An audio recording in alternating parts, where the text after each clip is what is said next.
देश के middle class परिवारों में स्कूटर रखना आम बात है, लेकिन क्या आप जानते हैं किसी अरबपति कारोबारी को स्कूटर पर सवारी करते देखा है? अपने घर से स्कूटर पर आते जाते आपने देखा हो? आपका जवाब हुआ ना। लेकिन कन्नौज में इत्र कारोबारी पीयूष जैन के घर चल रही छापेमारी में एक बड़ा खुलासा हुआ, और यह खुलासा जुड़ा है पीयूष जैन के पास मौजूद पुराने स्कूटर से। देखिए विशाल पांडे की एक्सक्लूसिव ग्राउंड रिपोर्ट।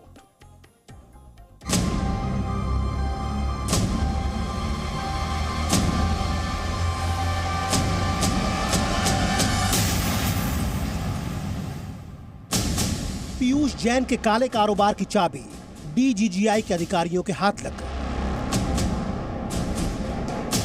और अब तक 170 करोड़ से ज्यादा तो सिर्फ कैश ही मिला है।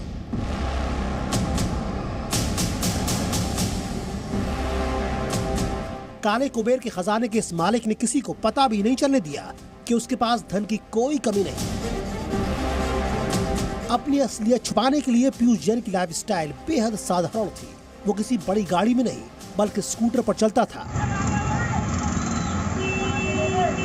हर आदमी में होते हैं 10-20 आदमी, जिसे भी देखना कई बार देखना।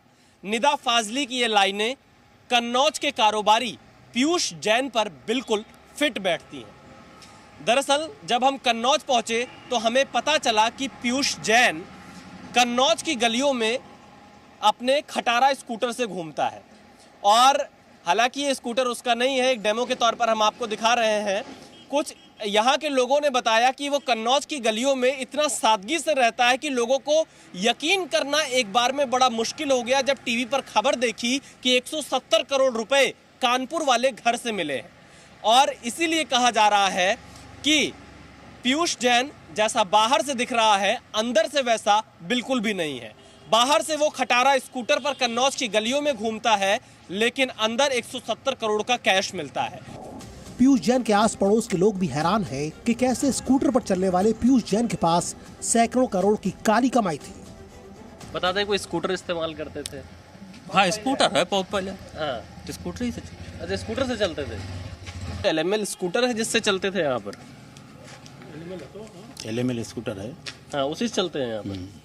जो पीयूष जैन के पड़ोसी हैं यहाँ कन्नौज में, वो अपने हिसाब से बता रहे हैं कि पीयूष जैन किस तरह के थे, और यहाँ पर इनका कहना है कि वो एक स्कूटर से चलते थे। कैमरामैन जयदीप के साथ विशाल पांडे, जी मीडिया, कन्नौज। तो कानपुर से कन्नौज तक अब तक क्या हुआ, इस टाइमलाइन का विश्लेषण हम कर रहे हैं। जी मीडिया के संवाददाता विशाल पांडे ने इस पूरे टाइमलाइन का विश्लेषण किया है। कन्नौज के कारोबारी पीयूष जैन के कई ठिकानों पर 23 दिसंबर से लगातार जीएसटी इंटेलिजेंस की छापेमारी चल रही है। यह टीम अहमदाबाद से उत्तर प्रदेश पहुंची थी। कानपुर में सबसे पहले छापेमारी की गई थी पान मसाला वाली कंपनी पर। 23 दिसंबर को पान मसाला वाली कंपनी से ही पीयूष जैन का पता चलता है, और फिर पीयूष जैन के कानपुर वाले घर पर छापेमारी शुरू होती है, जो कि 24 दिसंबर शाम 6 बजे तक लगातार छापेमारी चलती है, जहां पर 150 करोड़ से ज्यादा कैश कानपुर वाले घर पर पीयूष जैन के मिला था। जिसके बाद से ही यहां कन्नौज के घर पर भी छापेमारी लगातार चल रही है। कन्नौज के पीयूष जैन के इस घर पर, उनके अगल बगल के घरों पर भी तलाशी चल रही है।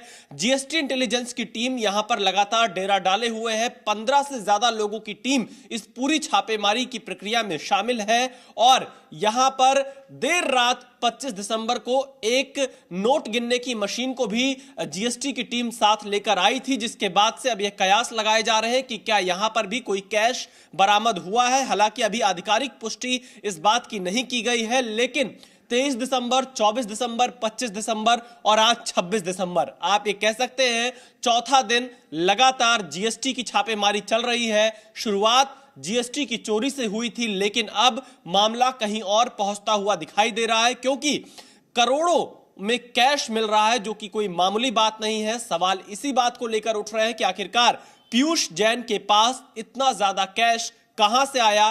क्या यह पूरा का पूरा पैसा पीयूष जैन का ही है, या इसके पीछे कोई और है, या कोई बड़ा कारोबारी है? ये तमाम ऐसे सवाल हैं जिसका जवाब इस वक्त हर आदमी तलाश रहा है, और अब देखना यह होगा कि जांच एजेंसियां इस पूरे मामले पर क्या कुछ खुलासा करती हैं, क्या नई चीजें लोगों के सामने रखती हैं, क्योंकि छापेमारी लगातार चल रही है।